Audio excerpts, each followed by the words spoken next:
한국인들은 아주 똑똑한 사람들이죠. 며칠 전 테슬라 CEO인 일론 머스크의 SNS에 태극기가 등장했죠. 한국인, 똑똑한 사람들. 이라는 멘트와 함께 올라온 태극기는 태극기 사괴와 테슬라 로고를 합성한 이미지라 더 놀라웠는데요. 테슬라가 한국인이 가장 많이 보유한 주식이라는 글에 남긴 댓글이었다고 하는데 사실 이 뒤에 한국인과 연관된 또 다른 이야기가 숨어 있었다고 합니다. 대체 어떤 이야기일까요? 오늘의 사연 시작합니다. 안녕하세요. 저는 테슬라 HR 부서에서 일하고 있는 사라 존슨입니다. 며칠 전 일론 머스크의 SNS에 올라온 태극기로 한국 뉴스에서도 꽤 화제가 되었다고 알고 있는데요. 오늘은 그 태극기와 관련된 이야기를 한국 분들께 한번 전달드리려고 합니다. 한국인들이 많이 보유한 주식이 테슬라라서 저렇게 이야기하는 거냐며 한편에서는 빈정거리는 사람도 있었지만 저는 그 뒤에 좀 더 숨겨진 이야기를 알거든요. 제가 일론을 좋아하는 건 아닌데 적어도 저 한국인들에 대한 건 진심일 거예요. 이유요? 우리 회사의 한국계 엔지니어들을 보면 알 수 있죠. 우리 회사에는 세계 각지에서 온 똑똑한 사람들이 모두 모여있지만 그 중에서 단연 튀는 건 바로 한국계 엔지니어입니다. 임원들은 물론 머스크 역시 우리 회사의 성공 비결 중 하나는 한국계 엔지니어들이고 그들의 창의성과 헌신은 정말 놀랍다라며 언급을 했었는데요. 전 처음엔 그저 특정 국가 출신을 치켜세우는 말이라고만 생각했습니다. 처음 입사를 했을 땐 왜 그렇게 한국계를 선호하는지 이해가 가지 않았죠. 솔직히 말하면 저는 이해가 가지 않았어요. 세계 각국의 뛰어난 인재들이 테슬라에서 일하고 싶어 하는데 왜 하필 한국인들을 저렇게 선호할까요? 인도의 IT 인재들도 있고 미국 내에서도 실리콘밸리를 중심으로 수많은 천재들이 있는데 말이에요. 굳이 한국인을 이렇게 대놓고 선호하는 회사 분위기가 전 마음에 들지 않았습니다. 이것도 역차별 아닌가 하는 생각도 들었죠. 한 번은 이 문제를 상사에게 이야기하자 저를 뭘 모르는 사람 취급을 하더라고요. 사라, 당신은 아직 모르는 게 많군요. 한국인 엔지니어들은 특별해요. 그들의 창의성과 근면성은 타의 추종을 불허해요. 미국 회사에서 왜 한국계를 좋아하는지 일을 하다 보면 알 거야. 몇 년만 지나면 먼저 찾고 있을걸? 그 말을 들으면서도 저는 여전히 의구심이 들었어요. 제가 아는 한 창의성이나 근면성은 국적과 무관한 개인의 특성이니까요. 그래서 한국가의 사람들을 일반화하는 것은 위험하다고 생각했죠. 게다가 저는 직접 한국인 엔지니어들과 일해본 적이 없었어요. 그들이 정말 그렇게 특별한지 아니면 그저 과대평가된 것인지 판단할 수 없었죠. 그리고 사실 제가 겪어본 아시아인은 참 별로였거든요. 지금 이 이야기를 들으시는 한국분들께는 죄송한 이야기지만 사실 저는 아시아인에 대한 생각이 그리 좋지 못했어요. 지금은 이렇게 한데 묶어서 생각하는 것이 얼마나 무지한 짓인 줄 알지만 그때는 생각이 좀 짧았습니다. 대학생 때 겪은 어떤 일 때문인데요. 대학교 3학년 때였어요. 제가 속한 팀 프로젝트에 리밍이라는 중국인 유학생이 있었죠. 처음에는 그가 성실해 보여서 좋은 인상을 받았어요. 꽤 수더분하고 살가운 인상이라 좋은 친구라고 생각했는데요. 함께 과제를 하면서 사건이 발생했습니다. 일이 진행되면 진행될수록 사람의 밑바닥이 보이더라고요. 일단 말이 너무 자주 바뀌고 변명을 엄청나게 하더라고요. 처음엔 자기가 뭐도 한다, 뭐도 안다. 말은 번지르르하게 했는데 정작 다 같이 모여 회의를 할 때에는 자주 늦거나 이런저런 핑계를 대며 불참했고 맡은 일을 제대로 하지 않았죠. 그래도 자기 파트를 완성만 하면 된다고 생각하며 참았는데 급기야 중간 발표 전날 그의 파트가 전혀 준비되지 않았다는 걸 알게 됐어요. 리밍의 공백을 메꾸느라 팔자에도 없는 밤샘을 하며 리밍의 파트를 완성해야 했는데 급하게 준비하다 보니 완전 개판이었어요. 당연히 점수도 낮게 받았고 그 과제는 완전 망해버렸죠. 그 학점을 수습하느라 제가 고생했던 생각을 하면 아직도 아찔합니다. 그 후로 저는 아시아 학생들과 협업하는 것을 꺼리게 됐어요. 아시아인은 책임감이 없어 말이 앞서는 사람들이야 라는 생각이 제 마음 한구석에 자리 잡았죠. 이런 편견은 제가 테슬라에서 일하면서도 계속됐어요. 한국계 엔지니어들의 지원서를 볼 때마다 리밍이 떠올랐고 그들도 비슷할 거라고 무의식적으로 생각했던 거예요. 그런데 이젠 머스크가 SNS에 말한 스마트한 사람들 뒤에 숨겨진 의미를 잘 알고 있습니다. 사실 우리 회사 내부에서는 한국계 직원들에 대한 평가가 정말 높아요. 그들의 문제 해결 능력, 혁신적인 아이디어, 그리고 끈기 있는 작업 태도는 정말 대단하거든요. 특히 연구개발부서에서 한국계 직원들의 반짝반짝 빛나는 아이디어, 끈기는 정말 중요해요. 그리고 한국인들은 정말 성실해서 항상 새로운 아이디어를 제안하고 밤낮 없이 연구에 매진하죠. 때로는 그들의 열정이 다른 직원들에게 부담으로 느껴질 정도이니까요. 특히 같은 아시아권 출신인데도 중국계 엔지니어들과는 일을 대하는 태도가 정말 다르다고 말이 자주 나오죠. 물론 제가 처음부터 이런 평가에 동의했던 건 아닙니다. 앞서 말씀드렸듯이 색안경을 끼고 바라봤었으니까요. 이런 제 편견을 깨준 사람은 바로 테슬라의 한국계 엔지니어들 중에서도 단연 돋보이는 인물인 제이슨 김이죠. 그는 우리 회사의 수석 엔지니어로 최근 가장 주목받는 인물인데요. 한국계 미국인 2세로 스탠포드 대학에서 전기공학과 컴퓨터과학을 전공했고 졸업 후 바로 테슬라에 합류했죠. 지금은 회사에서 정말 중요한 핵심 인재인데 사실 저는 제이슨의 채용을 앞두고 있을 때 정말 강하게 반대를 했습니다.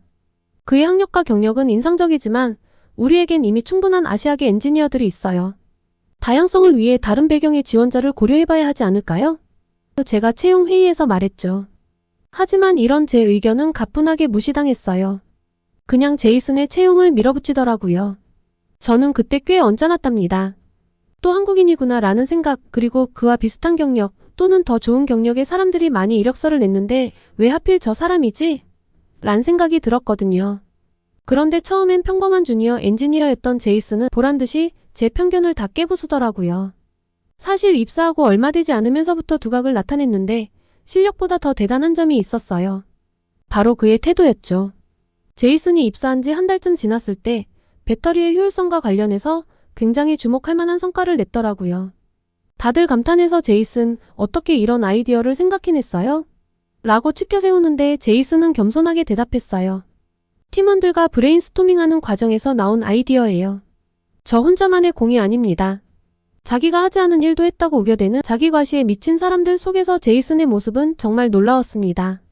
사실 자신의 업적을 자랑하고 싶어하고 부풀리는 것이 일반적인 사람의 마음 아닐까요? 하지만 제이슨은 오히려 팀을 먼저 생각하는 것 같았거든요. 2달 후 제이슨은 또 다른 혁신을 이뤄냈어요. 자율주행 시스템의 알고리즘을 개선해 인식 정확도를 눈에 띄게 높인 거죠.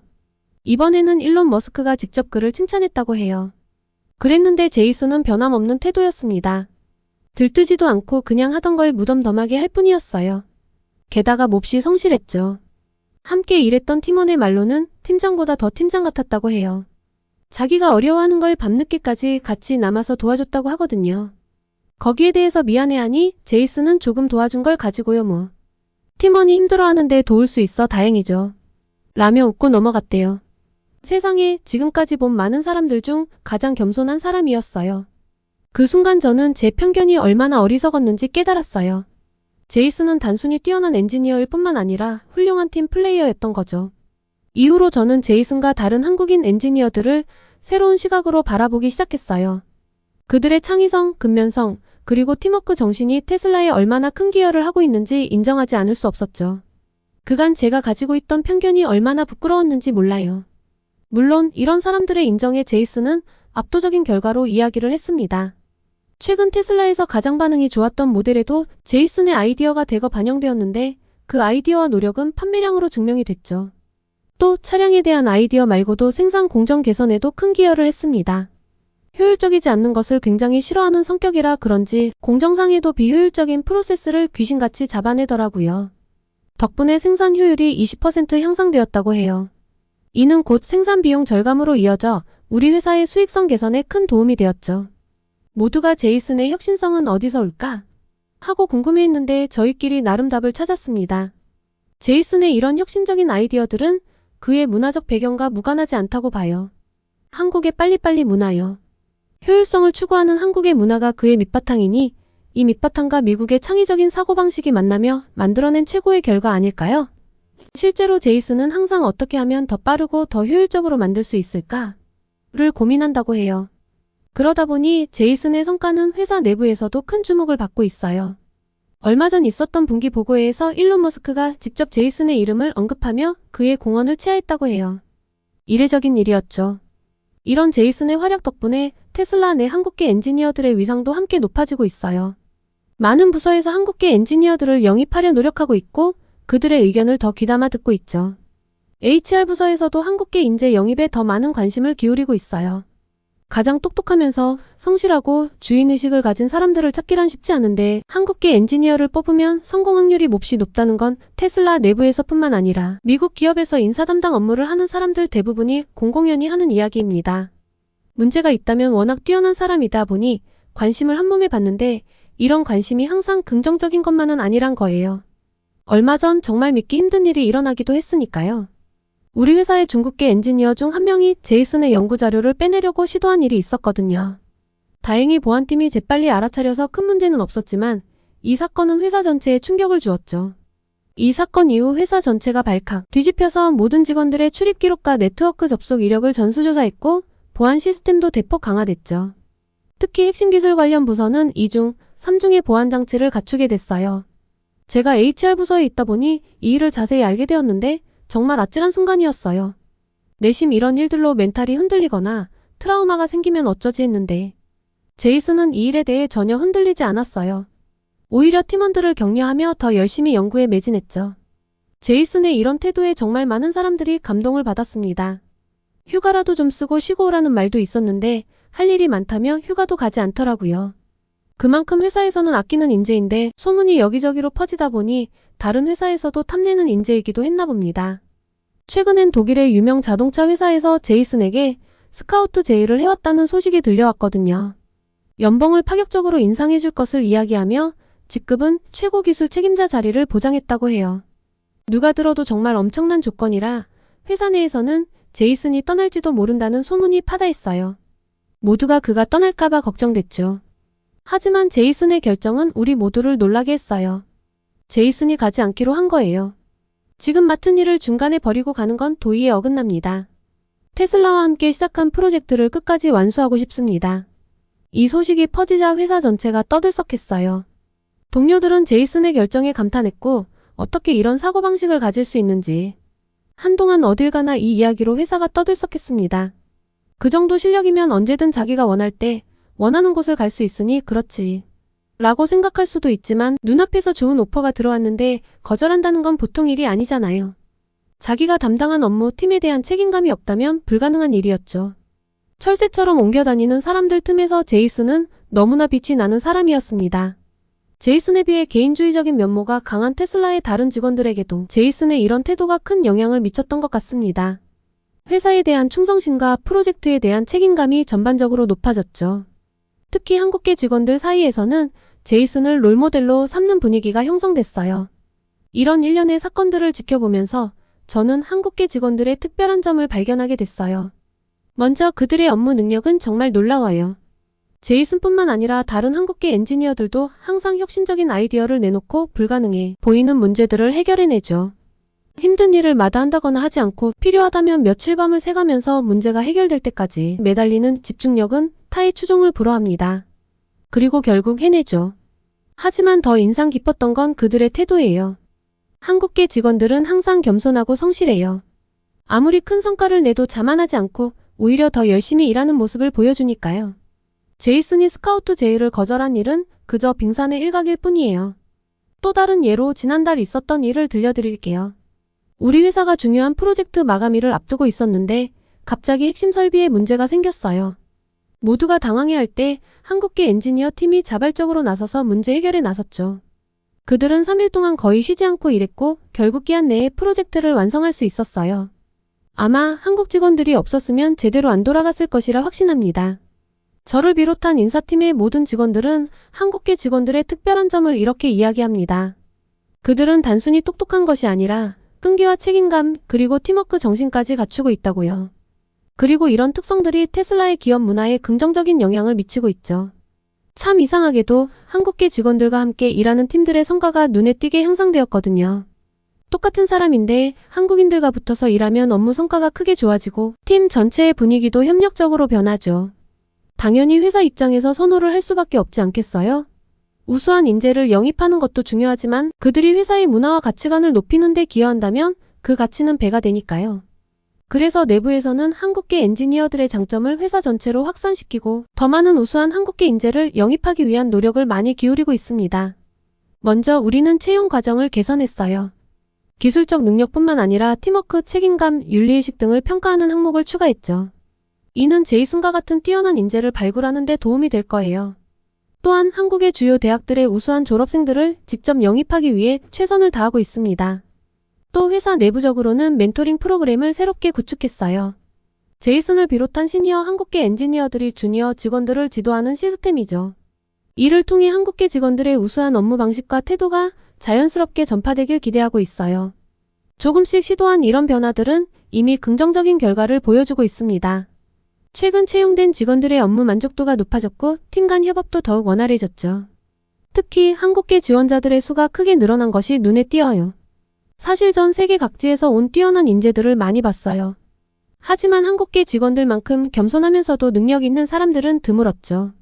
그들의 근면 성실함과 책임감은 정말 세계 최고 수준이니까요.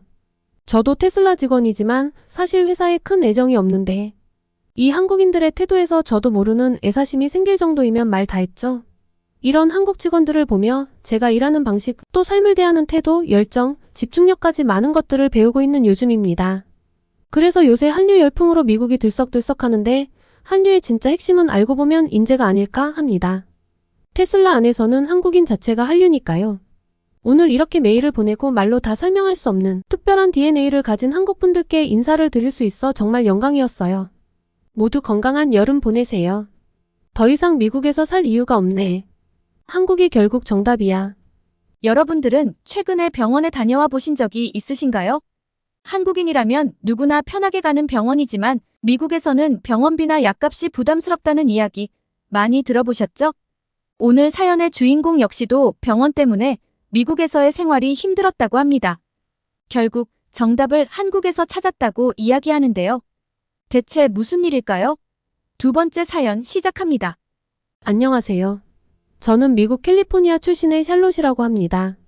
미국에서는 공립초등학교에서 일을 했었고 지금은 한국에서 주부로 살고 있어요. 저를 볼 때마다 왜 미국에서 한국으로 왔는지 엄청 궁금해 하시던데요. 오늘은 왜 제가 한국으로 올 수밖에 없었는지 이야기를 한번 해보려고 합니다. 사실 저는 한국에 대해서는 몇 년 전까지만 해도 제대로 몰랐어요. 한국은 북한 옆에 위치해 있고 아시아에 있는 나라이며 전쟁 위험성이 있는 나라 정도로 인식하고 있었죠. 그러다 한국이라는 나라를 제대로 인지한 시작은 기생충이라는 영화 덕분이었습니다. 남편이 영화광이거든요. 오스카 사관왕 영화면 꼭 봐야 한다며 온 가족이 다 같이 영화관에 가서 영화를 보고 짜파구리도 만들어 먹어봤죠. 제 주변 친구들 중에서도 짜파구리를 해먹기 위해 서로 레시피를 공유하고 같이 한국마켓 나들이를 한 친구들이 꽤 많았습니다. 그리고 나서 한국을 제대로 인식한 건 코로나 때 한국의 대처였죠. 부끄럽지만 코로나가 세계로 막 퍼져나갈 당시 미국에서 아시아인들을 볼 때 혹시 코로나에 걸린 사람인가 하는 공포감에 피하기도 했었어요. 한국에서도 확진자가 나왔단 소식이 뉴스에서 연일 이어졌으니까요.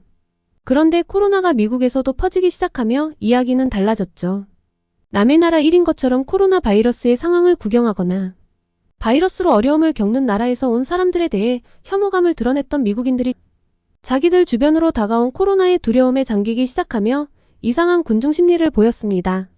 코로나 바이러스로 워싱턴주에서 확진자뿐 아니라 사망자가 나오면서부터 저희 동네 코스트코의 물과 화장지가 동이 나기 시작했거든요. 일본과 호주에서는 두루마리 화장지 사재기를 한다는 기사를 읽으며 참 이상하네 하고 동료들과 함께 웃었던 것이 며칠 되지 않았던 시점이죠. 그리고 검사 키트조차 없어 제대로 검사를 못하고 사람들이 죽어나가기 시작하며 그때 처음으로 느꼈던 것 같아요. 미국이 그렇게 좋은 나라가 아니고 뭔가 잘못되어 간다는 걸요. 하루하루 다르게 마트는 텅텅 비어가고 비상약과 식품을 사러 여기저기 뛰어다니는 미국인을 보다가 TV 뉴스에서 미국과 한국을 비교하는 뉴스들을 보면 저게 가능한가 싶었죠. 한국의 드라이브스루 검사 시스템, 확진자들의 동선과 접촉자의 투명한 공개, 그리고 확진자 수에 비해 현저히 적은 사망자 숫자도 놀라웠는데 제 귀에 꽂혔던 건 한국의 의료 시스템이었습니다. 미국의 아나운서가 아주 흥분해서 가격이 비싸지 않아 누구나 접근이 쉽고 검사와 치료가 빠른 한국의 의료 시스템, 의료보험 체계와 불합리하고 복잡해서 느리고 어려운, 게다가 너무 비싸서 부담스러운 미국의 의료 시스템을 비교하는데 저게 가능한가 싶었죠. 다들 아시잖아요. 미국의 의료 시스템. 보험이 있어도 부담스러워서 병원을 쉽사리 못 가죠. 병원뿐인가요? 약값도 어마무시하거든요. 다른 나라와 비교를 한다 해도 캐나다 정도와 비교를 할 뿐이라 이전엔 한국이 그렇게 좋은 시스템인 줄 몰랐는데 처음으로 접하는 한국의 의료 시스템은 정말 충격적이었습니다. 그때부터 한국에 관심을 가지기 시작했고 한식이나 한국 문화에 대한 관심이 커졌어요. 넷플릭스를 통해 한국 드라마를 접하게 되며 점점 더 한국에 친숙해졌죠. 한국 드라마를 통해 한국이 매력적인 나라이고 굉장히 발전한 나라구나라는 걸 깨달았지만 제가 한국에 올 거란 생각은 전혀 못했는데요. 한국에 와서는 미국에서의 삶을 떠올리면 참 미련하고 불편한 삶이었다 싶어요. 아주 작은 사례로 예전에 남편 손가락에 사마귀 같은 것이 생긴 적이 있어요. 진료비도 아깝고 시간이 지나면 사라질 거라며 남편은 우선 참았습니다. 그런데 자꾸 통증이 발생하는 거예요. 아무래도 병원에 가야 할 것 같아 알아보고 진료 예약을 하려니 의사의 스케줄에 맞추려면 한 달 후에나 예약이 가능하더라고요.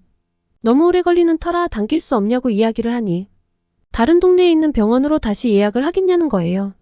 처음 예약했던 병원은 우리 가족이 가진 보험으로 갈 수 있는 이 동네의 유일한 병원이었습니다.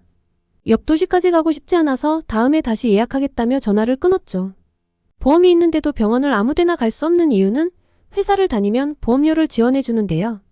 예전엔 병원의 범위가 넓은 보험 혜택을 제공해 줬었거든요.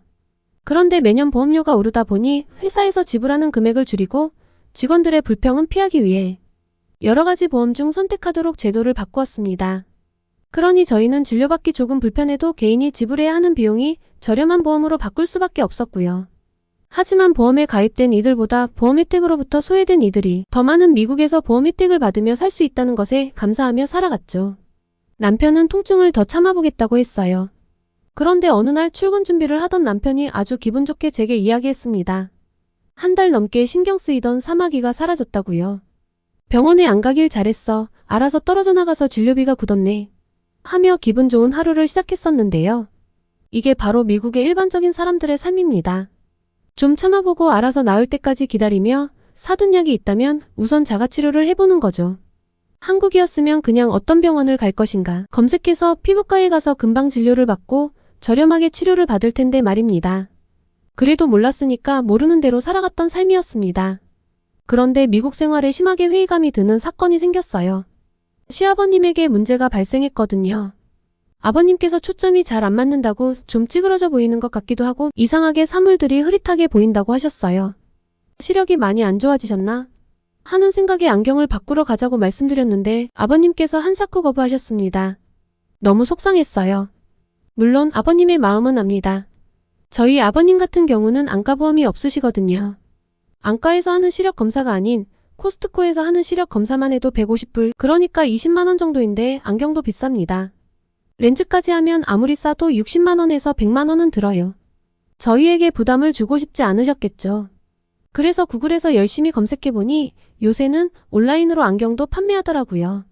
시력 검사 처방전과 눈 사이 간격, 눈과 귀 사이 간격을 적으면 제작해서 배송이 온다는데 한국 돈으로 13만 원 내면 되더라고요. 택배로 받아본 안경은 꽤나 그럴듯하고 좋았습니다. 아버님께서도 너무 좋아하셨어요. 한국 분들은 안경 하나 사는데 되게 어렵네 라고 느끼시겠죠? 그래도 전 그 사이트를 발견했을 때 너무 반갑고 좋았습니다. 이렇게 안경을 사면 더 이상 아버님께서 스트레스를 받지 않으시겠지 싶어서요. 문제는 아버님 시력이 자꾸 안 좋아지고 계시단 거였어요. 안경을 바꾸고 푹 주무시고 일어나셔도 계속 눈앞이 침침하다며 눈을 비비시는데 뭔가 잘못된 것 같았죠. 무던한 성격인 남편도 좀 뭔가 이상하다 싶었나 보더라고요. 저희 부부는 걱정스러운 마음에 잠도 못 자고 열심히 인터넷 검색을 해보았습니다. 열심히 정보를 찾다 보니 아버님께서는 평소 당뇨가 있던 분이라 합병증으로 백내장이 온 것 아닌가 하는 의심이 들더군요. 지체해봤자 좋아지는 일이 아니니 서둘러 아버님께 병원을 가자고 말씀드렸죠. 그런데 놀라서 팔짝 뛰시는 거예요. 살 날이 얼마 남지도 않았는데 돈 나갈 일은 만들지 말라면서요. 다른 것도 아닌 눈인데 당연히 가야 한다며 남편과 제가 엄청 오랫동안 설득을 했습니다. 아버님 마음도 이해를 해요. 아버님께서 꾸준히 드시는 당뇨병 약이 있었거든요. 본인 부담금은 한 달에 30달러, 한국 돈으로는 38,000원 정도라 별로 부담이 없었습니다. 그런데 해가 바뀌며 갑자기 금액이 팍 뛴 거예요. 160달러 한국 돈으로 약 20만 원으로 올랐으니 거의 5배가 뛰어버렸죠. 이것 말고도 꾸준히 드시는 약들의 본인 부담금이 갑자기 올라버린 경우가 꽤 됐습니다. 그래서 결제를 할 때마다 미안해하셨는데 안과보험이 없는 상태에서 치료를 하면 비용이 많이 나올 테니 한사코 안 하시겠다는 것이겠죠. 한국 분들은 이해가 안 가시겠죠? 무슨 약값을 그렇게 제멋대로 올리는지 이해도 안 가시고요. 하지만 미국에서는 이렇게 약값이 너를 띱니다. 이유요? 미국인들의 의료보험은 사보험인 거 아시죠? 아버님의 보험이 이젠 다른 약을 우선적으로 지불해 주기로 결정한 거죠. 아마 다른 약을 제조, 판매하는 제약회사와 좀 더 좋은 조건으로 보험사가 계약을 맺었을 것입니다. 그래서 다른 약을 더 많이 쓰도록 유도하기 위해 아버님께서 원래 드시던 약에 대한 본인 부담금은 크게 올려버리고요. 그래서 보험금이 싼 걸 찾아 잘 가입했네 라고 해도 좋은 게 아닙니다. 알고 보면 이렇게 본인 부담금이 커지는 경우가 종종 생기니까요. 아, 정말 미국 의료보험에 대해서 설명하려니 거지 같네요. 세계 최강 대국이네 어쩌네 하지만 사실 국민 스스로 자가치료요법을 통해서 면역력을 키우게 하는 의료보험 제도를 가진 나라가 미국인데 지금 생각해보면 미국에서 죽지 않고 살아왔던 것도 용합니다. 아니, 운이 좋았던 걸까요? 저희는 겨우 아버님을 설득한 끝에 병원에 갔습니다. 그런데 너무 당황스러웠어요. 저희가 예상한 백내장이 아니라 황반변성이라고 하더라고요. 더 당황스러운 건 의사의 태도였습니다. 해줄 게 없다나요? 일단 항산화제 등 영양제를 먹는 것 외에는 딱히 해줄 게 없다고 했습니다. 머지않아 실명이 되실 거라고 했죠. 병원만 3차례 왔다 갔다 하며 검사에만 100만 원 이상 나갔는데 해줄 수 있는 게 없다는 무책임한 말에 화도 나고 너무 속상했습니다. 무뚝뚝하고 건성건성 보는 의사의 태도도 화가 났고요. 무엇보다 아직 신체적으로 큰 이상이 없으신데 실명이 되신다는 건 너무 끔찍하잖아요. 무책임한 의사, 비싼 비용, 흘러간 시간 그리고 대책 없는 결과 온 집안이 침울하게 가라앉았습니다. 무엇보다 가슴이 아팠던 건 시아버지께서 마치 세상이 다 끝난 듯 예전과 달리 활력을 잃어버리셨단 거예요. 저희 부모님이 일찍 돌아가셔서 저는 결혼 후에 아버님을 정말 친아버지처럼 따랐거든요. 시어머니께서 일찍 돌아가시고 아버님께서 홀로 힘들게 고생하며 남편을 길러주신 만큼 저희가 열심히 일해서 남은 기간은 잘 모시고 싶었는데 실명이라니요. 그러던 중 저희에게 한 줄기 희망이 찾아들었습니다. 남편의 한국 발령 소식이었어요. 하나뿐인 딸아이가 사는 공간, 그리고 공부하는 환경이 완전 바뀌는 것에 대한 걱정이 있었는데 딸아이는 너무나 좋다고 하더라고요. BTS에 푹 빠져있으니 제가 괜한 걱정을 한 거겠죠? 그리고 제 머릿속을 스친 건 코로나 시기에 봤던 한국 의료체계에 대한 뉴스였습니다. 저렴하고 빠르고 아주 수준이 높으며 기다림 없는 의료. 한국에서는 이 문제에 대한 해결책을 가지고 있지 않을까 하는 기대감으로 찾아봤는데 한국에서는 안군의 주사나 레이저 등으로 치료를 하고 있더라고요. 아버님께 소식을 전했습니다. 함께 한국에 가면 아버님 눈 문제도 해결할 수 있을 거라고요. 한국에서는 황반변성을 이렇게 치료를 해요 라고 이야기를 하니 표정이 조금 변하는 듯 하시더니 이내 다시 서글픈 얼굴이 되셨습니다. 한국이 아무리 발전했다고 해도 미국만 하겠냐고요.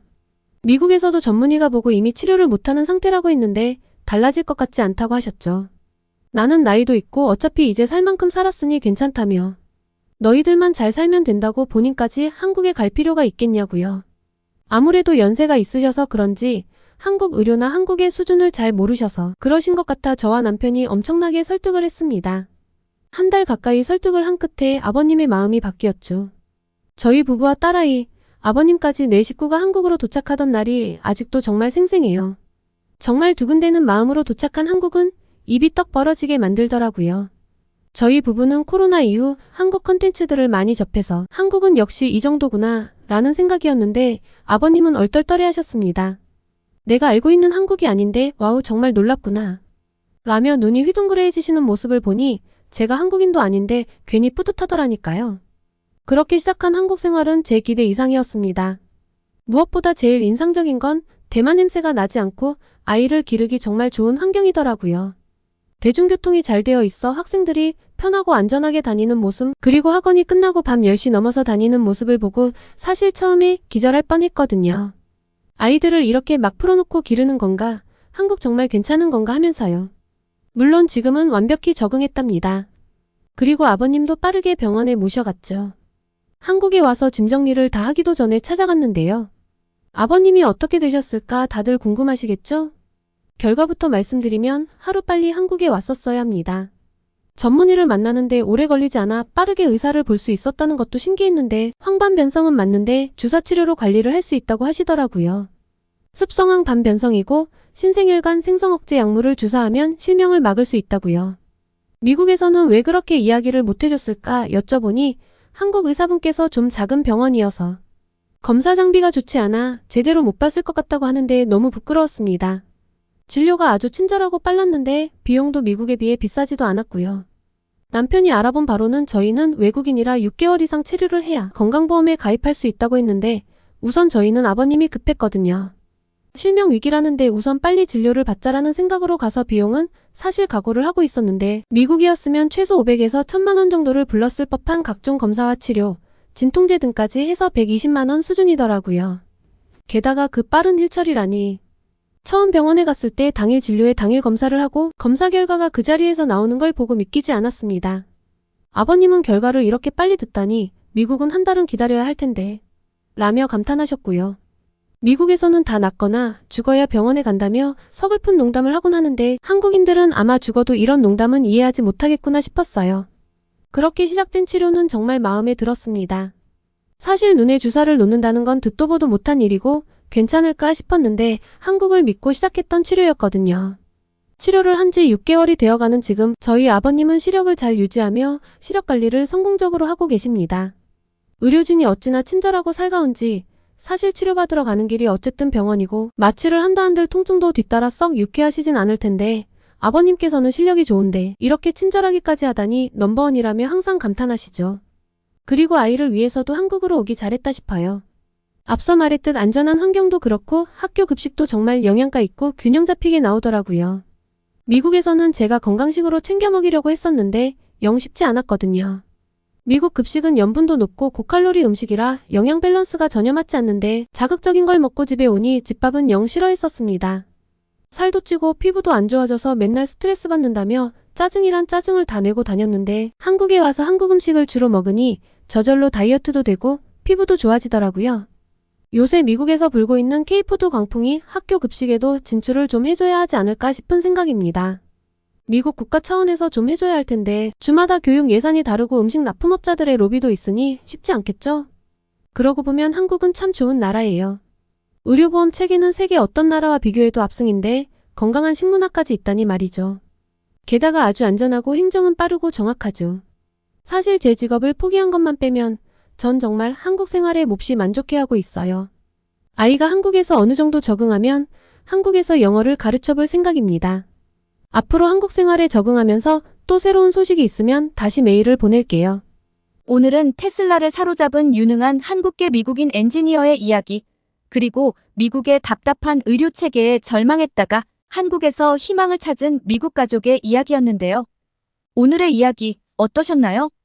오늘의 이야기가 마음에 드셨다면 구독과 좋아요를 눌러주세요. 여러분의 구독과 좋아요는 계속해서 좋은 이야기를 소개할 수 있는 힘이 됩니다. 이상 감동저장소였습니다.